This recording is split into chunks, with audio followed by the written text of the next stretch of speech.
When people look back on this time and look back on this conflict, I honestly believe they will see this as one of the defining moments of our century. Welcome to WatchMojo UK, and today we're examining our picks for the biggest scandals to sweep through the UK's Labour Party throughout history, severely damaging its reputation. We'll explore the controversial incident and its aftermath. Could your leadership have changed this? Could you have done more? Before we begin, we publish new content every day, so be sure to subscribe to our channel and ring the bell to get notified about our latest videos.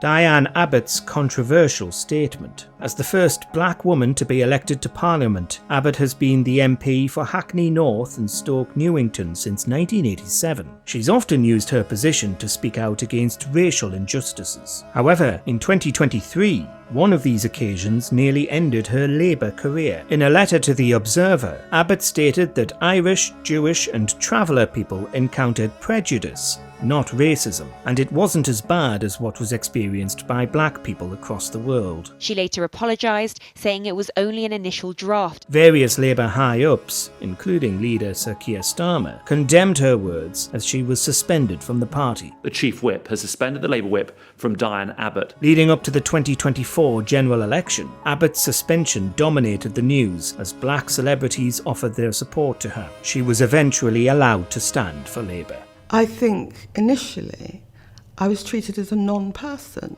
Labour Party freebies. Barely into his reign as the UK's Prime Minister, Keir Starmer was embroiled in a scandal of gifts. But now he's being described as the king of the freebies. Since the 2019 general election, he had received gifts totalling an eye-watering £107,145, by far the biggest recipient of all MPs. This included tickets to a Taylor Swift concert and nearly £40,000 in football tickets. The controversy has coincided with a sharp decline in Starmer's approval rating. Labour peer Wahid Ali, a supporter of Starmer, had also gifted him thousands in clothes and around £20,000 worth of accommodation for the PM's son to study his GCSEs. The backlash of the sleaze even caused controversial Labour MP Rosie Duffield to resign the party whip in disgust. Other members such as Diane Abbott and John McDowell have heavily criticised the party leader for undermining Labour's position. He now needs to justify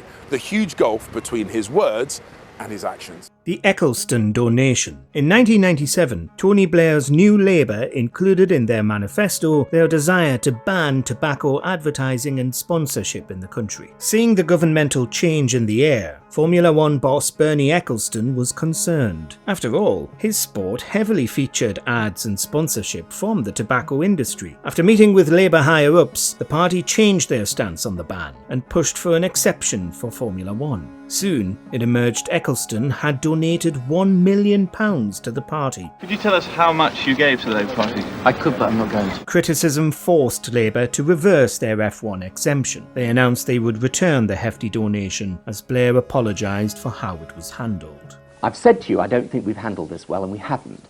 The Zinoviev Letter. In 1924, the Labour Party was running the country with a minority government. Days before the general election, the Zinoviev Letter was released by the Daily Mail. The Daily Mail ran a story claiming it had proof of the true links between Labour and the communist regime in Moscow.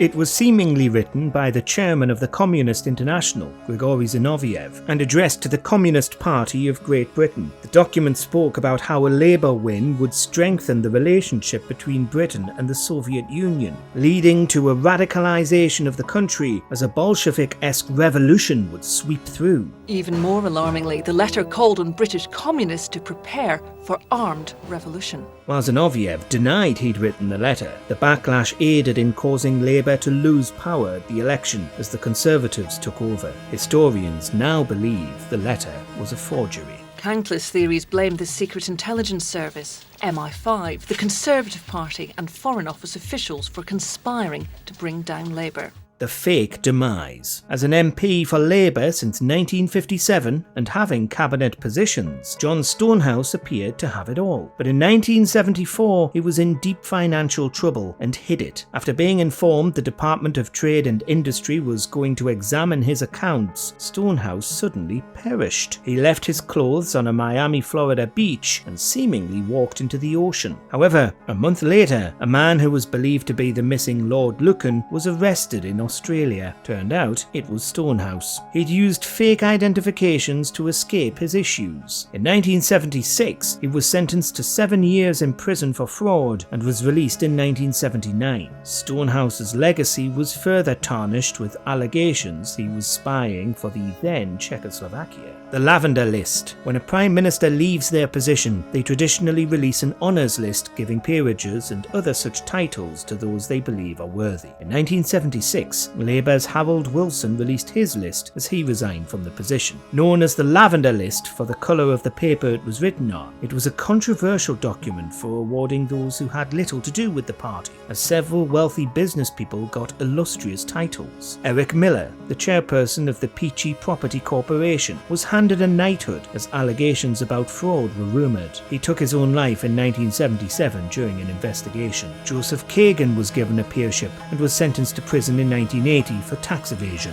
Labour anti-Semitism allegations. Running up to the 2019 general election, one of the biggest talking points was the allegations that anti-Semitism had been running rampant through Labour. This led prominent Jewish groups within the party and rabbis to condemn Labour. In 2020, a report by the Equality and Human Rights Commission concluded that there were failings within the party in regard to handling anti-Semitism complaints. Jeremy Corbyn then drew the ire of Labour higher-ups by referring to the anti-Semitism allegations in the party as dramatically overstated. None of us accept anti-Semitism in any form whatsoever in our party. He was then suspended by the party and now works as an independent MP. In 2022, the Ford report claimed anti-Semitism had been used as a factional weapon within Labour. But when I say the Labour Party has changed under my leadership, I mean it. The Labour Files. In 2022, Al Jazeera released The Labour Files, a multi-part documentary series that looked behind the murky scenes of the Labour Party after a massive leak of information.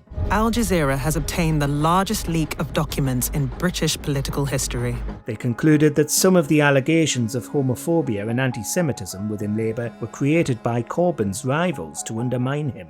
They reveal how Starmer's predecessor was undermined by a smear campaign from within. Al Jazeera also pointed out that intimidation tactics and racism were employed by higher-ups in the anti-Corbyn campaign, both against the leader, his colleagues and his supporters. Day in, day out, harassment and, in some cases, intimidation. The Labour Files gave weight to the argument for those who believed some in the party had been manipulating the democratic process. Others, however, dismissed the Al Jazeera investigation. Yet what was more concerning was the lack of media attention towards the docuseries. If that's the way the Labour Party is conducting itself, cash for honours. In 2006, it was found that several wealthy people had been rejected by the House of Lords Appointments Commission after being nominated by then Prime Minister Tony Blair. It turned out they had supplied the Labour Party with loans totalling around £14 million.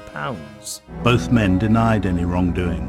As such, accusations rained down that Labour had essentially accepted cash in exchange for titles, bringing in the police to investigate. And Blair himself became the first serving Prime Minister ever to be questioned by police. Labour then announced they would repay the loans. This severely damaged the party's finances and pushed them towards bankruptcy. In 2007, the investigation came to an end due to a lack of evidence. It's believed this scandal had a major impact on Blair's resignation in 2007 and led to him ditching his Prime Minister's resignation honours list. It's not just I won't talk about the investigation, I just won't talk about it full stop.